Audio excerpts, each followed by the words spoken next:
Muy buenos días a todos. Como bien me presentó la jefe Rosana, mi nombre es Alejandra Salinas, soy enfermera profesional de la Fundación Universitaria de la Salud. Llevo ya 9 años de experiencia en atención de atención prioritaria en pacientes críticos. Hoy pues vamos a compartir un poco del conocimiento en la parte de pacientes quemados.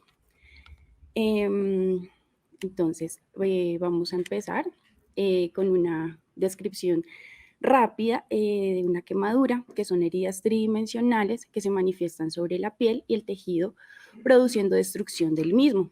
Según la intensidad térmica, el tiempo de exposición, la edad, el nivel previo de salud, va a determinar el daño de sus órganos y de su función. Asimismo, determinará la gravedad del tiempo y el tratamiento que este determinará.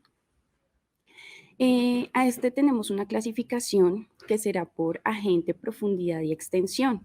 Eh, por agente tenemos que son físicas y químicas. En las físicas encontramos que hay por calor, que estas se pueden manifestar por escaldaduras, que son por derramamiento de líquido hirviendo, o por llamas, que presentan un daño de la dermis en general, produciendo un dolor pues, bastante fuerte. Hay una vasodilatación capilar.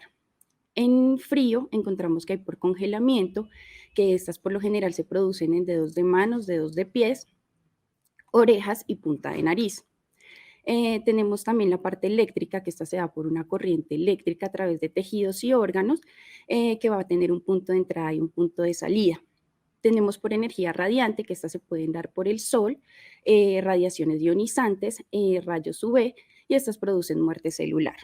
Tenemos también por rozamiento, que estas por lo general se producen quemaduras de tercer grado, donde hay un roce muy fuerte. Están las químicas, que pueden ser por un líquido acidótico o alcalótico, que estas son agentes corrosivos que entre más contacto tengan con la piel del paciente, pues más daño van a causar. Hay unos factores que van a depender la gravedad de nuestra quemadura. Se va a ver por profundidad, que esta es la que nos va a determinar la profundidad de la herida y también la cicatrización. Por extensión, es la que nos va a determinar el riesgo de muerte del paciente proporcional con la superficie corporal quemada y la pérdida de líquidos. La localización es importante, sí, la gravedad, porque los lugares con más daño pueden ser en cara, fosas nasales, manos, pies y genitales, que es donde más se profundiza la herida. La edad, tenemos que en la edad los pacientes con mayor edad tienen tiempo a que se aumente el riesgo de que el tratamiento y la cicatrización sea más prolongada y el tiempo y pueda hacer que haya un daño irreversible. Los antecedentes patológicos, si un paciente presenta antecedentes coronarios, metabólicos o inmunosupresores, pues es muy probable que el tiempo de tratamiento sea más largo y el pronóstico reservado. Y la función respiratoria, si el paciente presenta intoxicación por agentes tóxicos o por humo, pues va a aumentar el riesgo de deterioro del paciente. Ahora vamos a ver por la profundidad. Tenemos de primer grado. En este solamente va a haber una afectación de la epidermis, va a haber un enrojecimiento del área por una vasodilatación capilar, va a haber eritema, es dolorosa y esta más o menos dura aproximadamente 48 horas en sanar. No es una lesión que requiera una curación pues avanzada. Tenemos la de segundo grado y que se divide en dérmica superficial y dérmica profunda. La dérmica superficial afecta la epidermis y el tercio superior de la dermis. Aparecen flictenas por una permeabilidad vascular, son bastante dolorosas y el tiempo determinará es la extensión y la profundidad del mismo. Y está en la dérmica, aquí aparece la grado 2, que es superficial, que aunque a veces no son dolorosas, el tiempo de la curación lo determinará la extensión de la misma y si hay proceso infeccioso o no. Tenemos la dérmica profunda, que es una cicatrización lenta, porque pues ya está casi sobre la parte inferior de la dermis. Hay flictenas que son pálidas por el compromiso vascular, son poco dolorosas porque ya hay afectación de la terminación nerviosa. Esta sería una grado 2 profunda, son pálidas, se ve como hay afectación total de la dermis. Tenemos las de tercer grado, que afectan la epidermis, la dermis y la hipodermis afectan las 3 capas de la piel y pueden afectar tejidos adyacentes como el nervio, el músculo y algunos vasos. Su color puede ir de color blanco hasta color negruzco, dependiendo por el tipo de quemadura que haya presentado. No son dolorosas debido a que esta ya presenta eh, destrucción total de las terminaciones nerviosas. Em, y pues ya es la lesión más grande. Estas son grado 3, ahí ya son lesiones que hay total pérdida de las 3 capas de la piel, con un riesgo de infección mayor. Ahora nos vamos por la extensión, cómo se mide la extensión de un paciente quemado. Entonces utilizamos la regla de los 9, que es la más conocida. En esta, cada parte del cuerpo tiene un porcentaje en su división para poder determinar la superficie corporal quemada. Tenemos que cara es de 4.5, al igual que la parte posterior de la cabeza. El tórax y abdomen tiene un 18% y un 1% en genitales.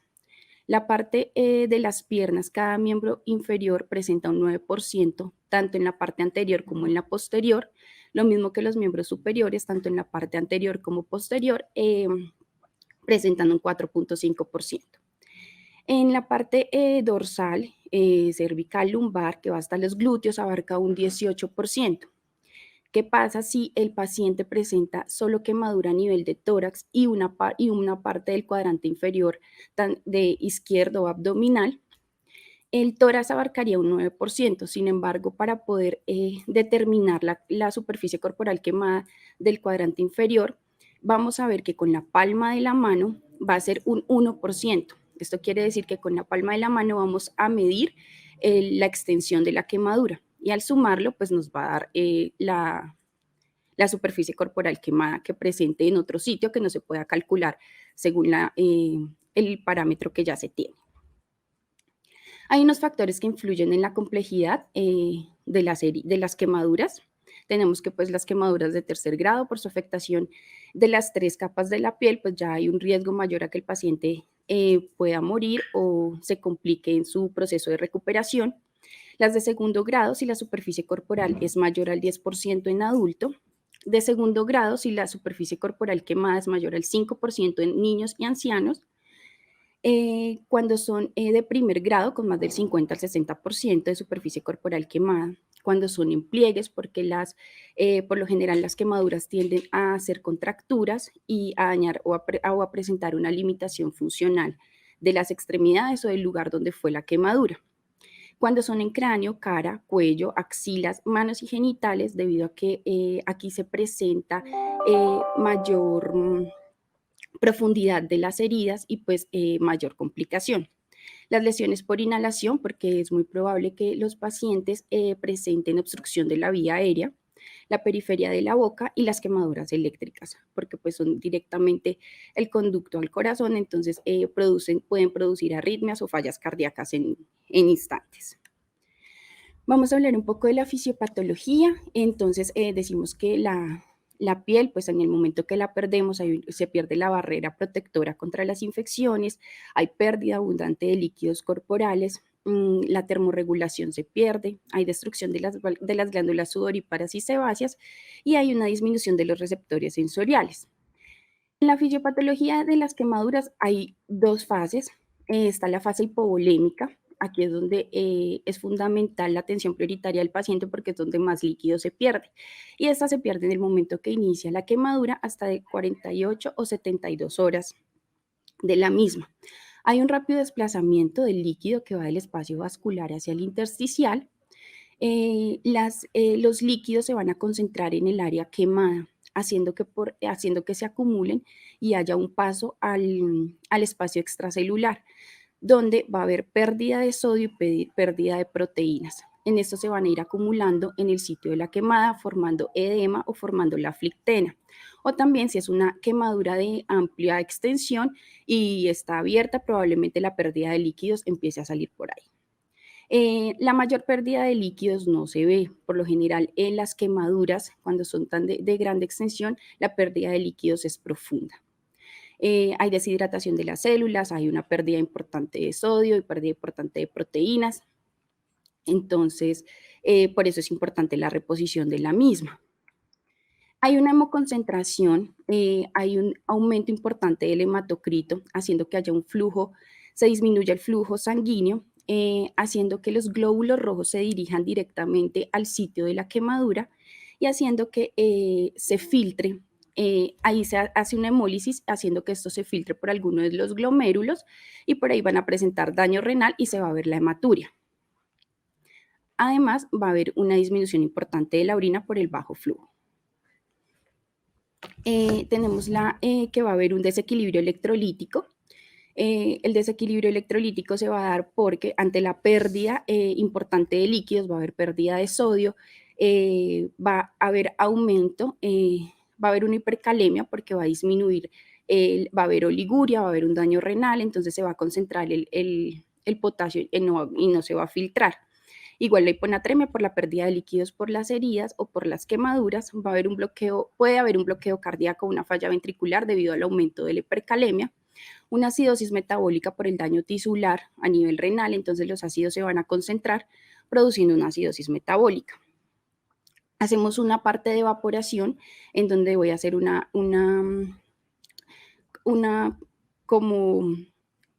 nosotros hacemos normalmente 2.8% de agua que evaporamos en 24 horas. Sin embargo, un paciente quemado va a perder 6 litros en 24 horas. Por esa razón hay que correr con ellos, con los líquidos. También va a haber unas alteraciones digestivas, que en estas pueden producirse úlceras gástricas y duodenales. Va a haber una dilatación gástrica, un hilio paralítico y una estenosis esofágica. En genitourinario van a producir cistitis por uso de sonda vesical y una litiasis vesical y renal. Vasculares, pues por producir la hipercoagulabilidad, la hemólisis, muy probablemente puedan producir TBP o embolias pulmonares y hayan rigidez o contracturas articulares debido al sitio o el área quemada. Vamos a ver una manera, como nosotros aquí en la Fundación Santa Fe, clasificamos pacientes quemados según el triage ESI, que es nuestro modelo de atención. Entonces, lo clasificamos en 5 triage, que son 5 prioridades dependiendo de la necesidad del paciente.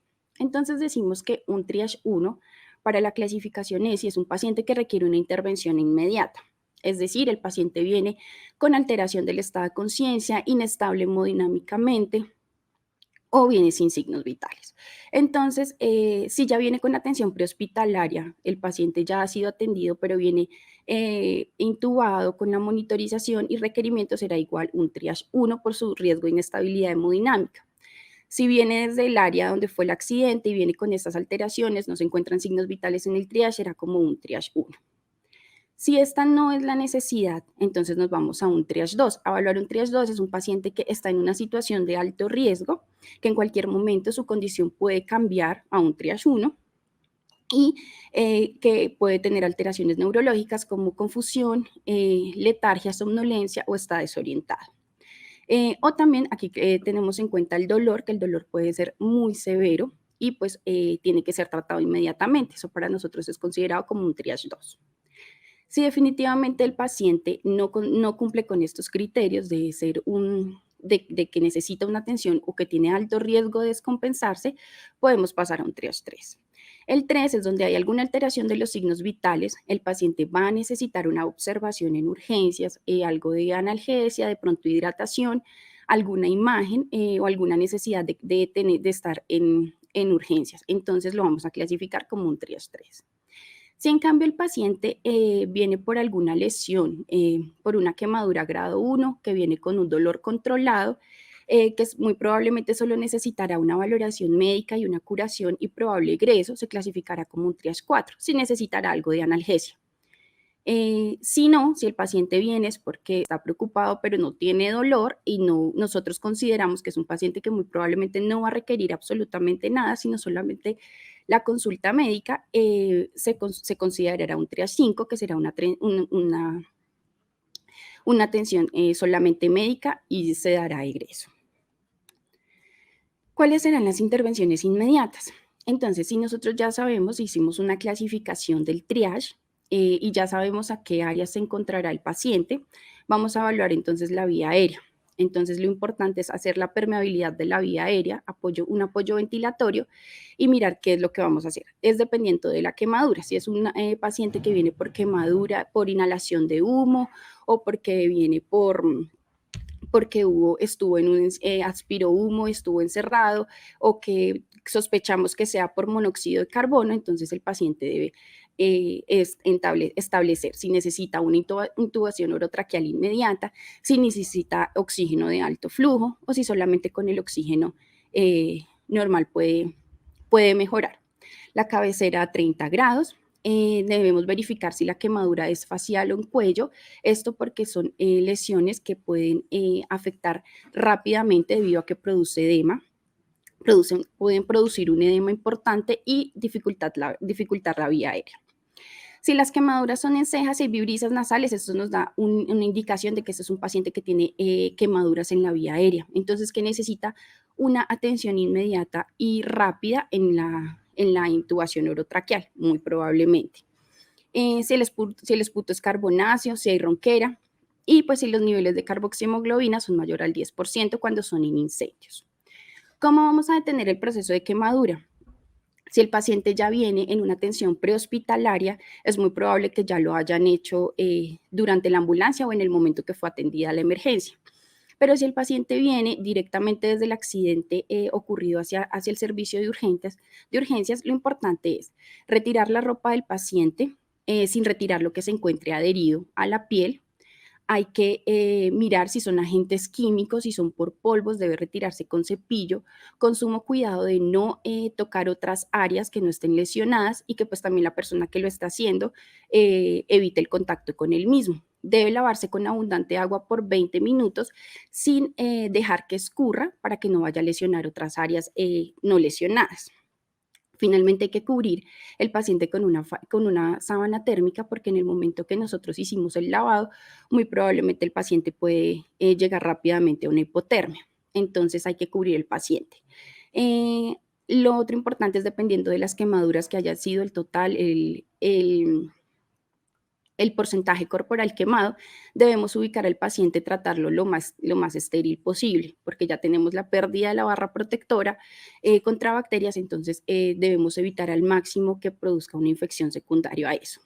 Y cubrir las heridas lo más pronto posible con gasas vaselinadas estériles.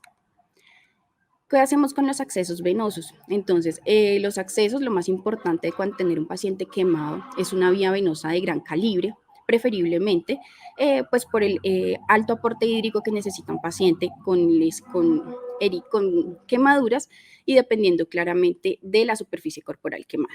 Hay que iniciar infusiones con cristaloides isotónicas o en elección con lactato de Ringer. Debemos inmediatamente asegurar un catéter urinario porque tenemos que vigilar que la diuresis del paciente se mantenga entre 0,5 y 1 mililitros kilogramo hora. Y debe ser cada hora la cuantificación, tanto líquidos administrados como eliminados. Los gases arteriales y paraclínicos, eso nos va a determinar dependiendo de la quemadura que haya sido, si ha sido por incendios, por monóxido o por llamas. Y la sonda nasogástrica, pero pues eso ya sería en una evaluación secundaria cuando el paciente ya se encuentre estable. Los accesos periféricos, tenemos que la primera opción debe ser en una vena periférica en el área no quemada. Tenemos una segunda opción, que en una vena central en área no quemada. La segunda opción es porque ya cuando el paciente lo encontremos estable, podemos ya pasar a una segunda opción, que sería la vena central, por si necesita inotropía, su sedación, necesita otras cosas adicionales que solamente se pueden hacer por vía central. Sin embargo, la primera opción siempre debe ser la periférica debido a que estamos en una reanimación. Ya con calma se puede hacer pasar a la segunda. La tercera opción es una vena periférica en área quemada. Si el paciente ya viene con más del 70% o 50% de las áreas donde nosotros por lo general utilizamos para un acceso venoso y no es posible encontrarla en un área que no es quemada, pues va a ser la tercera opción porque pues el paciente necesita su reanimación hídrica. La peor opción, y es la que pues preferiblemente no, pero en momentos en que el paciente ya necesita su su acceso venoso central, que debe ser en un área quemada. Pero realmente esa es la peor opción porque los pacientes, por lo general, hacen infecciones asociadas a dispositivos invasivos y por lo general pues, son a los accesos centrales. Hay unas fallas que pueden haber a nivel de la ventilación, que puede ser de pronto por hipoxia, si la ventilación ha sido inadecuada, o si además de eso el paciente ha presentado una quemadura de tórax o ha presentado un trauma en tórax. Entonces, siempre hay que mantener la ventilación, tratar de mantener la ventilación como sea mientras se maneja la parte de la ventilación inadecuada o del trauma. Si es envenenamiento por monóxido de carbono, vamos a encontrar síntomas como cefalea y náuseas, confusión, coma y muerte. Por lo general, los pacientes que vienen con una intoxicación por más del 50% de monóxido de carbono cogen un color rojo cerezado. La vida media del monóxido de carbono es de 4 horas con un FIO2 al 21%. Esto quiere decir que si nosotros vemos un paciente con una intoxicación por monóxido de carbono, nuestra idea es poner un FIO2 al 100% debido a que la vida media sería de 40 minutos del monóxido con ese FIO2. Y pues si es con monóxido de carbono hay que tomar gases arteriales y medición de la carboxihemoglobina. Entonces, los síntomas más conocidos por monóxido de carbono, decimos que de un 0 al 10% tenemos síntomas mínimos, del 10 al 20% cefalea y náuseas, del 20 al 30% letargia y somnolencia, del 30 al 40% confusión, agitación, del 40 al 50% coma, depresión respiratoria y mayor al 50% muerte. Bueno, entonces vamos a empezar ahora con la reanimación hídrica. Entonces, decimos que para la reanimación del paciente vamos a utilizar de 2 a 4 mililitros del cristaloide elegido por kilogramo de peso por superficie del corporal quemada durante las primeras 24 horas, la cual se dividirá de la siguiente manera. Las primeras 8 horas se administrará la mitad de lo que se va a administrar, que es, digamos, si son 6.000, pues en las primeras 8 horas se administrarán 3.000. Y en las siguientes 16 horas se restará los siguientes 3.000 para completar las 24 horas. Es importante la cuantificación de líquidos eliminados por la sonda vesical y con eso mantener el gasto urinario de 0.5 a 1 mililitros kilogramo hora en adulto y en niño 1 mililitro kilogramo hora. Vamos a ver unas fórmulas con las que los médicos a veces se guían para poder calcular las dosis. Decimos que tenemos la de Baxter-Parkland, que es un cristaloide, que es un Ringer, a 4 mililitros por kilogramo por superficie corporal quemada. Tenemos en el día 1. En el día 2 decimos que con el cristaloide, un glucosado al 5%, 2 litros en 24 horas, y un coloide del 40-60% del volumen circulante. La de Brook tenemos que es Ringer, 2 mililitros por kilogramo de superficie corporal quemada. Y en el día 2, un glucosalino o salino para conservar la diuresis, más un coloide a 0.3 mililitros kilogramo por superficie corporal quemada. Tenemos la de Evans, que es un salino por 1 mililitro por kilogramo de superficie corporal quemada, más un glucosado al 5%, 2 litros en 24 horas, más 1 mililitro por kilogramo de superficie corporal quemada de un coloide. Decimos que en el día 2, la mitad de los requerimientos de las primeras 24 horas, más una dextrosa al 5 en 2 litros en 24 horas, con un coloide con la mitad de los requerimientos de las primeras 24 horas.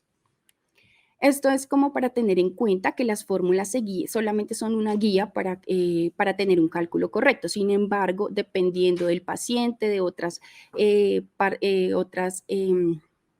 complicaciones metabólicas o hemodinámicas, se determinará la adecuada hidratación del paciente. ¿Cuáles son las metas de reanimación en un paciente quemado? Mantener unas medias por encima de 70 milímetros de mercurio, una presión sistólica por encima de 90 milímetros de mercurio, una frecuencia respiratoria cardíaca no mayor a 120 por minuto, una PVC entre 8 y 12 centímetros de agua y un gasto urinario que se debe mantenerse de 5 a 1. Para maximizar la perfusión y la oxigenación de los tejidos debemos promover la curación en el momento que realicemos una adecuada limpieza y curación del área sin afectar otras partes. Vamos a promover la adecuada curación, minimizar la profundización de la herida. Esto lo haremos en el momento en que entre más rápido evitemos retirar los agentes que estén haciendo daño, esto ayudará a no profundizar la herida, a disminuir la colonización de bacterias. Entre más rápido cubramos las lesiones quemadas y vamos a evitar que las bacterias oportunistas hagan lo debido. Y pues el adecuado tratamiento en el momento de su canalización y la colocación de sus catéteres urinarios. Y preparar el tejido para el desbridamiento de injertos temprano. Esto sí, pues la idea es que hacer la limpieza con la limpieza adecuada y la vigilancia para que cuando llegue cirugía, pues ellos determinen que no se haya colocado ninguna otra sustancia que limite o dañe el debridamiento rápidamente. Tenemos fundamentos de la reanimación, entonces decimos que el manejo de la vía aérea es súper importante. Entre más rápido el paciente se le dé el manejo, más rápido y el mejor pronóstico tendrá. El cálculo adecuado de la superficie corporal quemada. Entonces, en esto sí, si haya quedado bien el cálculo, eso será un mejor pronóstico para el paciente. Mantener una estabilidad hemodinámica. Evaluar al paciente si ha presentado traumatismos o toxicidades concomitantes, porque pues muy seguramente el paciente, aparte de quemado, puede haber presentado algún trauma o alguna otra intoxicación y también hay que evaluarlo. Y la disposición adecuada, es importante que el equipo, cuando el paciente ingrese a reanimación, no todo el mundo esté haciendo las mismas actividades, debido a que el paciente, como pueden ver, necesita varias actividades al mismo tiempo en cuanto al cubrir sus lesiones, al buscar un catéter periférico, al iniciar el cálculo de diuresis con una sonda vesical. Vamos a ver el índice de severidad, esto lo vamos a ver con la escala APSI. En esta escala nos va a mostrar la probabilidad de sobrevivir del paciente. Entonces decimos que el sexo, si es hombre o mujer, si es hombre va a dar 1 punto, si es mujer va a dar 0. La edad, van a ver que entre menor edad el punto es menos, entre mayor edad la escala pues es más grande. Si ha presentado una inhalación de humo, entonces eso presenta 1 punto. Si las quemaduras son de 3er grado, presenta 1 punto. Y aquí en la superficie corporal quemada, entre menos superficie corporal, pues va a haber menos punto, y entre mayor, pues más punto, que sería el máximo, que sería un 10. Entonces nos dice que el score, entonces que si es menor a 4, tiene una probabilidad del 99%. Si es de 4 a 5, de 98, de 6 a 7, entre 80 y 90, de 8 a 9, entre 50 y 70, de 10 a 11, entre 20 y 40, y pues si hay mayor a 11, pues hay un menor del 10% de probabilidad de que el paciente sobreviva. Ya después de que el paciente lo encontremos estable, vamos a tener una revisión secundaria. En la revisión secundaria va a ver la historia de la quemadura. Ya el médico se puede sentar a hacer su revisión médica, donde va a ver las circunstancias de la herida, si fue por fuego, por líquido hirviente, química o eléctrica, y qué otras lesiones además vamos a encontrar de las ya notables en el paciente. Y ya así se van a ver si va a haber traumas o alguna otra herida adicional que no corresponda a las quemaduras. Si son las historias clínicas, es importante saber alergias del paciente, medicamentos, patologías, si comió o no, y los eventos asociados a la quemadura.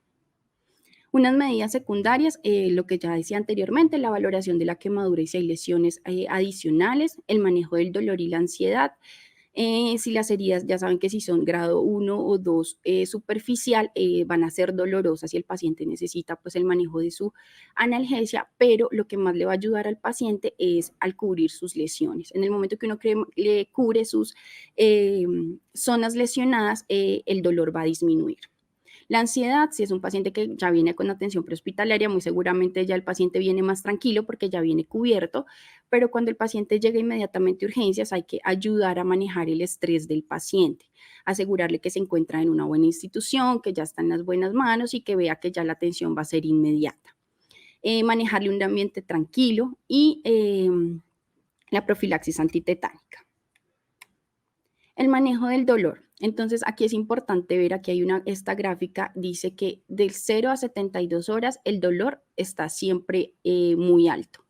Pero si se dan cuenta, hasta las 3 o 5 semanas el dolor permanece haciendo picos. O sea que esto quiere decir que el paciente va a permanecer con el dolor hasta su finalización de la cicatrización y que ya el paciente ya haga su vida normal. Entonces es importante siempre tener y pues a darle el adecuado manejo al paciente para disminuir el dolor, no solamente con analgesia, sino de pronto con las posiciones del paciente. Vamos a ayudar a disminuir a la elevación de las extremidades al realizar buena curación. Esto le va a ayudar a disminuir mucho el manejo del dolor. Ahora vamos con las intervenciones de enfermería. Esto es lo importante de nosotros para tener en cuenta en los pacientes quemados, que es lo que vamos a hacer nosotros como personal de enfermería. Entonces, lo primero, como ya les decía anteriormente, tranquilizar al paciente. Hay veces que de pronto las curaciones cuando fueron por atención prehospitalaria presentan curaciones dolorosas. El paciente hace un estrés postraumático secundario a eso. Entonces es importante tranquilizarlo, tratar de que esta experiencia de su segunda curación sea más amena y tratar de hacer las cosas tranquilamente. Debemos identificar el agente de la quemadura, pues para saber inmediatamente cuáles van a ser las acciones. Si es un paciente que presenta quemaduras por químicos, entonces vamos a irrigar la parte afectada por 20 minutos con agua, preferiblemente con lactato de Ringer. Tiene que ser a temperatura ambiente, no agua fría ni agua muy caliente, porque esto lo que vamos a hacer es aumentar las lesiones del paciente. Debemos evitar que no haya escurrimiento cuando se haga el lavado, porque probablemente como son químicos, estos son agentes corrosivos que van a dañar otras partes que no están lesionadas. Si la quemadura es a nivel del glóbulo ocular, ¿qué vamos a hacer? No se puede hacer a presión el agua, el lavado, porque vamos a profundizar la herida. Debe ser un lavado a goteo por 20 minutos, entonces hay que buscar la posición adecuada del paciente y dónde vamos a escurrir el líquido que el paciente se está lavando para que no vaya a lesionar otras áreas. Si la quemadura fueron físicas, entonces debe enfriarse la zona afectada por 20 minutos con agua a temperatura ambiente. Si fue por llamas, entonces el paciente viene con la piel muy caliente, entonces hay que enfriar las zonas. Como esto también viene, pues son 20 minutos, debe posterior a eso evitarse la hipotermia, entonces cubriendo al paciente con sábanas térmicas y todo estéril. Hay que enfriar las zonas porque las lesiones se perpetúan hasta las 72 horas, entonces no podemos dejar que la piel se siga calentando porque más daño van a producir a largo tiempo. Si las quemaduras son eléctricas, pues este paciente no va a necesitar irrigación, pero va a necesitar un monitoreo cardíaco y urinario inmediatamente. Entonces, si el paciente llega porque tuvo una quemadura por corriente eléctrica y en el triage lo vemos que el paciente está estable hemodinámicamente, que no presenta ninguna alteración de sus signos vitales, de todas maneras es un paciente que necesita una prioridad 2, inmediatamente una monitoría por el riesgo de descompensación y daños posteriores. Necesita el monitoreo cardíaco y urinario porque pues va a haber también una disminución del flujo, va a haber una afectación renal, entonces necesita la cuantificación de líquidos eliminados.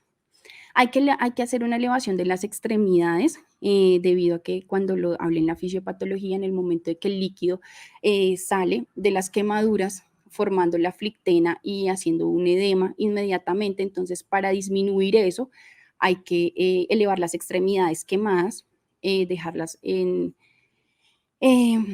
elevación y asimismo ayudar al flujo sanguíneo y disminuir un poco el edema. No significa que no se vayan a edematizar, pero sí vamos a disminuir el edema.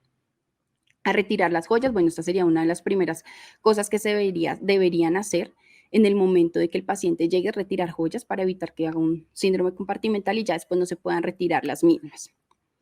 ¿Cómo vamos a realizar a cubrir las zonas quemadas mientras que llega a cirugía, mientras que hacemos la primera atención? Entonces, el paciente debe limpiarse adecuadamente con agua estéril las zonas afectadas. Posterior a eso, debe usarse, si no tienen a la mano gasa parafinada con antiséptico, con clorexidina, pueden hacerlo con solamente gasa vaselinada, con petrolato. Entonces, debe cubrirse las lesiones con la gasa parafinada, con antiséptico, hacer un vendaje bultoso con gasa sin necesidad de apretar la extremidad y dejarla fija con una malla tubular.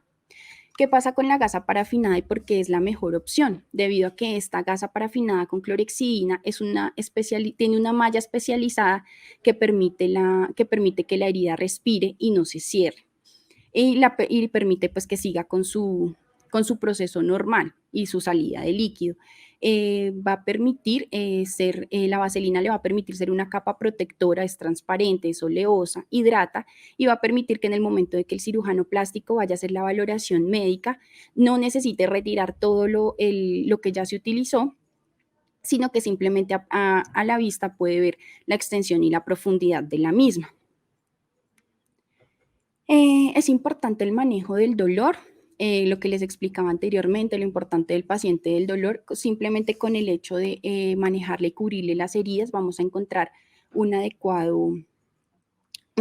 disminución importante del dolor, la administración de analgesia y pues verificar según la analgesia la escala, según por las escalas análogas del dolor, que es la que utilizamos aquí de 1 a 10 dependiendo o según las de las fascias.